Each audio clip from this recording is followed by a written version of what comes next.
Good morning students, ज्ञान विहार के online class में आप सभी का स्वागत है। पिछले लेक्चर में हमने इलेक्ट्रिक पोटेंशियल से रिलेटेड कुछ क्वेश्चन किए थे, न्यूमेरिकल क्वेश्चन किए थे। आज भी कुछ न्यूमेरिकल क्वेश्चन करते हैं। देखो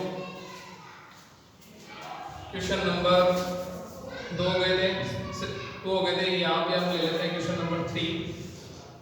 यहाँ पे क्या है कि जैसे क्वेश्चन आपको दे रखा है, जैसे हमारे पास फॉर्मूला होता है V = KQ/R। तो इससे रिलेटेड बहुत सारे क्वेश्चन आते हैं। जैसे हमने किए थे Q की वैल्यू दी थी, R की वैल्यू दी थी और पोटेंशियल हमने फाइंड किया था। आज जो हमारे पास है वो क्वेश्चन जो है वो V और R से रिलेटेड ही क्वेश्चन है। जैसे R डिस्टेंस पे पोटेंशियल है V, अगर डिस्टेंस 2R कर दें तो पोटेंशियल क्या होगा वो हमें बताना है। मैंने थ्योरी नहीं लिखी, डायरेक्ट क्वेश्चन करवा रहा हूँ, ठीक है। तो R डिस्टेंस पे अगर पोटेंशियल V है तो 2R डिस्टेंस पे पोटेंशियल क्या होगा वो हमें बताना है। जैसे यहाँ पे हमने मान लिया R1 डिस्टेंस पे पोटेंशियल V1 = V। R1 की वैल्यू R है तो R1 डिस्टेंस पे पोटेंशियल है V1 और V1 की वैल्यू है V। तो R2 डिस्टेंस पे अगर डिस्टेंस हम डबल कर दें, R1 डिस्टेंस पे या स्मॉल r डिस्टेंस पे पोटेंशियल V है तो 2R डिस्टेंस पे या डिस्टेंस डबल करने पर पोटेंशियल क्या होगा वो हमें फाइंड करना है। जैसे यहाँ पे हमारे पास चार्ज है, थोड़ा डायग्राम से समझते हैं।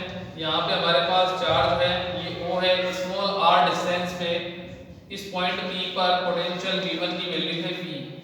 अब ये कह रहा है कि जैसे पॉइंट O है, यहाँ पर डिस्टेंस हमने कर दी 2R, डिस्टेंस हमने कर दी डबल, तो पॉइंट P2 पर पोटेंशियल V2 जो है वो क्या होगा वो हमें फाइंड करना है। क्वेश्चन आपको समझ में आ गया होगा, एकदम आसान है, एकदम इजी है। R1 डिस्टेंस पे पोटेंशियल है V1, R2 डिस्टेंस पे हमें पोटेंशियल फाइंड करना है। अगर डिस्टेंस R है तो पोटेंशियल है V, डिस्टेंस हमने डबल कर दी या 2R कर दी तो पोटेंशियल हमारे पास क्या होगा ये हमें फाइंड करना है। इस टाइप के क्वेश्चन आते हैं। इस टाइप का क्वेश्चन 2018 में भी आया हुआ है, लेकिन उसमें कुछ कंडीशन है तो वो क्वेश्चन में आपको वो सारी कंडीशन बताने की बात करवाऊंगा, इसलिए मैं आपको इस तरह से करवा रहा हूँ इसको। और इसी टाइप के क्वेश्चन जो है कंपटीशन एग्जाम में भी आए हुए हैं। तो देखो फॉर्मूला हमारे पास है V = KQ/R, ठीक है। तो आप इसको V प्रोपोर्शनल टू 1/R से भी सोल्व कर सकते हैं। तो हम दोनों तरीकों से सोल्व करेंगे। देखो सबसे पहले हमारे पास फॉर्मूला है V = KQ/R। तो चेंज कौन हो रहा है, एक तो V चेंज हो रहा है पोटेंशियल और एक डिस्टेंस चेंज हो रही है चार्ज, और ये तो वैसे ही कांस्टेंट है और चार्ज के बारे में कुछ नहीं बोला, तो चार्ज चेंज नहीं हो रहा है तो चार्ज भी क्या हो जाएगा कांस्टेंट। तो V प्रोपोर्शनल टू 1/R लेके सोल्व कर सकते हैं। और इसी फॉर्मूले से भी हम सोल्व कर सकते हैं। कैसे, V चेंज हो रहा है तो V1 = KQ/R चेंज हो रहा है तो R1, इक्वेशन नंबर 1। इसी तरह सेकंड कंडीशन की बात करें, ये तो होगी फर्स्ट कंडीशन, यहाँ पे होगी सेकंड कंडीशन। तो सेकंड कंडीशन की बात करें तो V चेंज हो रहा है तो V2 KQ/R2, तो ये हो गई हमारे पास इक्वेशन नंबर 2। तो हमें क्या करना है, V2 की वैल्यू फाइंड करनी है। तो क्या करेंगे, 2/1, इक्वेशन 2 को 1 से डिवाइड करने पर इक्वेशन 2 को 1 से डिवाइड करेंगे तो यहाँ पे हम लिखेंगे V2/V1, ठीक है। V2 की वैल्यू पहले ऊपर लिखेंगे तो KQ/R2। इसी तरह V1 की वैल्यू यहाँ नीचे लिखेंगे KQ/R1। तो KQ से KQ कैंसिल, R2 तो नीचे आएगा, R1 ऊपर चला जाएगा, R1/R2। तो फॉर्मूला बन जाएगा V2/V1 = R1/R2। तो ये हमारे पास फॉर्मूला आ गया। इस फॉर्मूले से भी हम फाइंड कर सकते हैं, ठीक है। इसके बाद यहाँ पर वैल्यू इनपुट करेंगे तो हमारे पास आंसर आ जाएगा। अब मैं आपको बता रहा था कि जैसे K तो कांस्टेंट है, चार्ज के बारे में कुछ बोला ही नहीं, तो चार्ज के बारे में कुछ बोला नहीं है, चार्ज चेंज नहीं हो रहा है तो चार्ज भी कांस्टेंट होगा, ऊपर वाली वैल्यू कांस्टेंट होगी। V और R चेंज हो रहे हैं तो हम यहाँ लिख सकते हैं V = 1/R। इस फॉर्मूले से भी हम सोल्व कर सकते हैं। कैसे सोल्व करेंगे, देखो V चेंज चेंज हो रहा है तो v proportional to 1 upon r1 equation number 1, v मतलब 3 ले लो इक्वेशन नंबर 3, v2 proportional to 1 upon r2 equation number 4, 4 upon 3 करेंगे तो भी वही फॉर्मूला बन जाएगा v2 upon v1, 1 upon r2 upon 1 upon r1, r2 नीचे आएगा r1 ऊपर जाएगा तो r1 अपॉन r2, तो v2 upon v1 is equal to r2 upon r1। इस तरह से भी हम इसको सॉल्व कर सकते हैं, फॉर्मूला वही आएगा। ठीक है, तो आपको जैसा सही लगे उसी के अकॉर्डिंग आप सॉल्व कर सकते हो, चाहो तो इस तरीके से, चाहो तो इसी तरीके से। ठीक है, ये फॉर्मूला बन गया। ये फॉर्मूला बनने के बाद हम इसको आसानी से सॉल्व कर सकते हैं। एक चीज और देखो, v अगर ऊपर है तो r नीचे है, v1 ऊपर r1 नीचे, v2 ऊपर r2 नीचे। तो यहाँ पे देखो v2 तो ऊपर है तो r1 क्या है, नीचे। ठीक है, यहाँ पे हम क्या करेंगे, यहाँ पर जो है r2 नीचे आएगा तो यहाँ पे देखो r2, यहाँ पे r1 होगा और यहाँ पे होगा r2, यहाँ मिस्टेक हो गई। तो अब देखो यहाँ पे देखो r2 नीचे तो r2 नीचे, r1 ऊपर तो r1 ऊपर, r1 अपॉन r2, तो यहाँ लिखेंगे v2 upon v1 is equal to r1 upon r2। तो देखो v1 ऊपर है तो r1 नीचे है, v2 ऊपर है तो r2 नीचे है, तो v2 ऊपर है तो r2 नीचे और v1 नीचे आ गया तो r1 ऊपर चला जाएगा। मतलब एक दूसरे के इनवर्सली प्रोपोर्शनल होंगे। ये फॉर्मूला आने के बाद सॉल्व करना आसान है। हमारे पास गिवन है, क्या क्या गिवन है, गिवन है r1 is equal to r, v1 is equal to v, r2 is equal to 2r, v2 is equal to find करना है।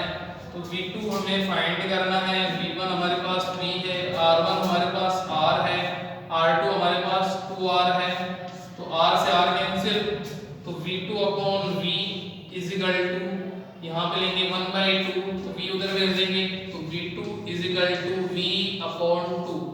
तो पोटेंशियल अगर डिस्टेंस डबल करेंगे तो पोटेंशियल क्या हो जाएगा, v/2। ठीक है, पोटेंशियल हाफ हो जाएगा। इस फॉर्मूले से भी हम समझ सकते हैं, देखो r इंक्रीज करेंगे तो v डिक्रीज होगा, r डिक्रीज करेंगे तो v इंक्रीज होगा। तो यहाँ पर पहले डिस्टेंस थी स्मॉल r, फिर हमने डिस्टेंस डबल कर दी, डिस्टेंस हमने बढ़ा दी, डिस्टेंस हमने इंक्रीज कर दी। तो डिस्टेंस हम इंक्रीज करेंगे तो पोटेंशियल क्या होगा, डिक्रीज। तो डिस्टेंस इंक्रीज करने पर पोटेंशियल क्या होगा, डिक्रीज। तो डिस्टेंस हमने डबल की तो पोटेंशियल हो गया डिक्रीज, डिस्टेंस हमने 2r की तो पोटेंशियल क्या हो गया, हाफ v/2। अच्छी तरह से आपको समझ में आ जाना चाहिए। इस फॉर्मूले से भी हमने कर लिया, इस फॉर्मूले से भी हम समझ सकते हैं और इस तरह से भी हम इंक्रीज और डिक्रीज से भी हम अच्छी तरह से समझ सकते हैं। तो ये जो है हमारे पास पोटेंशियल का फॉर्मूला, इससे रिलेटेड ये क्वेश्चन आते हैं। इसी टाइप का एक और क्वेश्चन करते हैं। देखो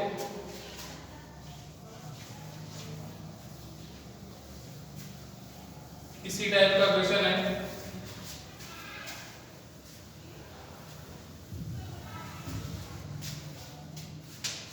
यहाँ क्वेश्चन नंबर 4, डिस्टेंस दे रखी है r1 is equal to r, तो पोटेंशियल हमारे पास है v1 is equal to v। अब हमने डिस्टेंस जो है वो r/3 कर दी, डिस्टेंस डिक्रीज कर दी, तो पोटेंशियल v2 हो गया और v2 हमें क्या करना है, फाइंड करना है। r1 डिस्टेंस पे पोटेंशियल है v1, r2 डिस्टेंस पे पोटेंशियल हमें फाइंड करना है। r1 की वैल्यू दे रखी है स्मॉल r, तो पोटेंशियल वहां पर v1 is equal to v है। r2 की वैल्यू दे रखी है r/3, तो पोटेंशियल v2 हमें क्या करना है, फाइंड करना है। वही तरीका v is equal to kq upon r, तो v और r चेंज हो रहे हैं, तो अब हम यहां से फाइंड कर सकते हैं v1 is equal to kq upon r1 equation number 1, v2 is equal to kq upon r2 equation number 2। Same to same वही v और r में क्या हो रहा है, डिफरेंट v और r में क्या हो रहा है, चेंज हो रहा है। k कांस्टेंट है और q चार्ज के बारे में कुछ बोला नहीं है, तो वो भी क्या है, कांस्टेंट है। तो इक्वेशन नंबर 2 को 1 से हम डिवाइड करेंगे तो v2 अपॉन v, तो v2 की वैल्यू क्या है, kq upon r2 upon v1 की वैल्यू क्या है, kq अपॉन r1। तो यहाँ पर हम kq से kq कैंसिल, r2 आएगा नीचे, r1 जाएगा ऊपर, तो R1 अपॉन R2, तो फॉर्मूला जो है हमारे पास आ जाएगा V2 upon V1 is equal to R1 upon R2। इस फॉर्मूले से हम क्या कर सकते हैं, फाइंड कर सकते हैं। कैसे फाइंड करेंगे, देखो गिवन हमारे पास क्या क्या है, वो है R1 हमारे पास R है, V1 हमारे पास V है, R2 हमारे पास R/3 है, R2 हमारे पास कितना है R/3। तो V2 हमें क्या करना है, फाइंड करना है। तो V2 हमें फाइंड करना है, V1 V है, R1 कितना है, R1 है R, और R2 कितना है R/3। तो यहाँ पे 3 जो है वो ऊपर चला जाएगा और R से R कैंसिल, तो V2 upon V is equal to 3, V2 upon V is equal to 3। तो ये V2 इज इक्वल टू आ जाएगा 3V। तो हम इस फॉर्मूले से भी हम समझ सकते हैं V proportional to 1 upon R, R increase तो V डिक्रीज, R डिक्रीज तो V इंक्रीज। ठीक है, तो यहाँ पर जो है डिस्टेंस पे ले क्या थी R, तो पोटेंशियल है V। अब डिस्टेंस हमने क्या कर दी, डिक्रीज, R/V। डिस्टेंस हम डिक्रीज करते हैं, डिस्टेंस हम डिक्रीज करते हैं तो पोटेंशियल क्या होता है, इंक्रीज। तो डिस्टेंस हमने R/3 कर दी, तो पोटेंशियल कितना हो गया, स्टार्टिंग का 3 टाइम्स हो गया, V2 हो गया 3V, 3 गुना बढ़ गया, तो इसका मतलब 3 गुना डिक्रीज इंक्रीज हो गया।